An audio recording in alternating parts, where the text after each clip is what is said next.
سندرلا زړې ښځې ته خدای پاماني وکړه او د آس بګۍ د ماڼۍ پر خوا روانه سوه.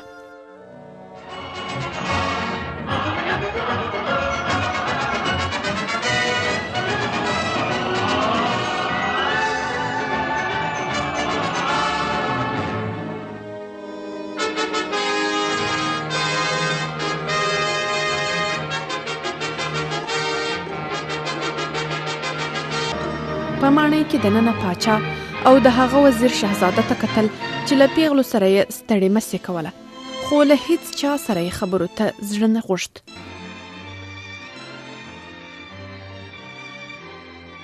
کله چې سندرلا د میلمستیا سالون ته ورننوته، ټولو خلکو دې ته کتل.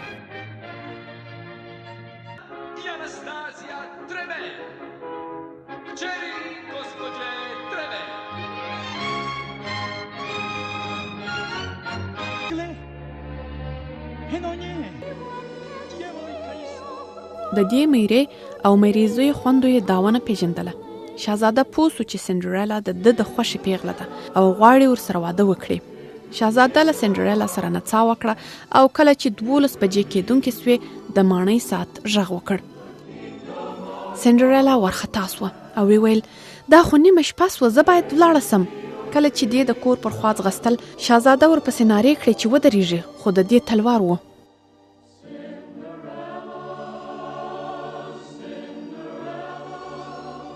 د سندرلا د سشې څخه جوړ یو بوټ په ځینو کې پاته سو او دا لاړه.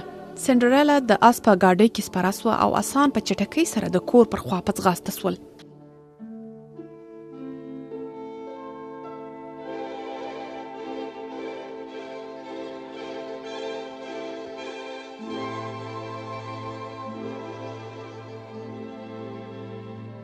جادو مات سو، بګۍ ګډه وډه سوه، آسان بیرته موږکان سول او د سندرلا کمیس یو وار بیا شکېدلی او خراب سو.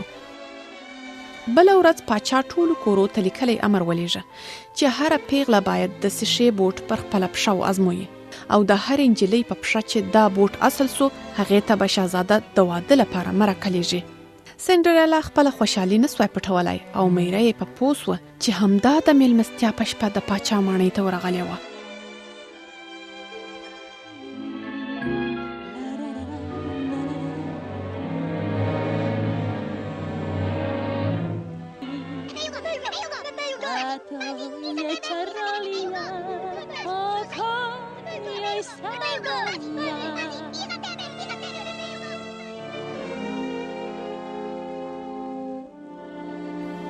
دې سندرلا په خونه کې بنده کړه.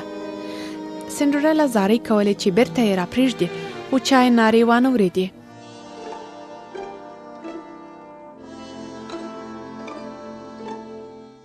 کله چې د پاچا وزیر د سشې بوټ راوړ، انستیژیا او ډریزلا دواړو غوښتل دا بوټ په دوی کې د یوې پر پښه اصل سي، خو دا بوټ د دوی په پښو اصل نه سو. د سندرلا ملګرو موږکانو ډېرې هڅې وکړې چې د دروازې کیلي د دې د میرې له جیبه راوکاږي او دروازه په خلاصه کړي. دوی په ډېره خواري دا کیلي په ځینو کې وخېژوله او د سندرلا د خونې دروازه یې په خلاصه کړه. وزیر پوښتنه وکړه چې آیا په دې کور کې نورې پیغلې هم سته، خو د سندرلا میرې ورته وویل چې هلته بل هیڅ څوک نسته. کله چې وزیر نور روان سو، سندرلا په ځغاسته لاندې ورکښته سوه او وزیر ته یې ویل کولی سم زه دا بوټ پر خپله پښه وګورم. کله چې وزیر سندرلا ته بوټ ورکاوه، غوځار سو او بوټ مات سو. وزیر سخت اندېښمن سو. سندرلا مسکه سوه او خپل جیب ته یې لاس کړ او د بوټ جوړه یې راویستی. ټول حیران پاته سول. بوټ د سندرلا په پښه سم دم اصل و. سندرلا د شهزاده د واده مرکه ومنله او په ټول وطن کې د دوی د واده خوشحالۍ سوې. د سندرلا له کیسې موږ څه زده کوو؟ دا چې په نړۍ کې هر ډول ښه او بد خلک سته او یو څوک چې له بل چا سره څه ډول چلند یا سلوک کوي، هغه یې د شخصیت ښکارندویي کوي. له دې کیسې مو دا هم زده کړل چې که هر څومره څوک له ستونزو سره مخامخ سي، زړهسوی او له نورو سره مینه ناک چلند باید پرې نږدي. سندرلا پر ډیرو ستونزو او محرومیتونو سربیره عقده‌ای نه سوه. یعنی کله چا سره بد کیږي، بیا هم له نورو سره باید بد ونه کړي.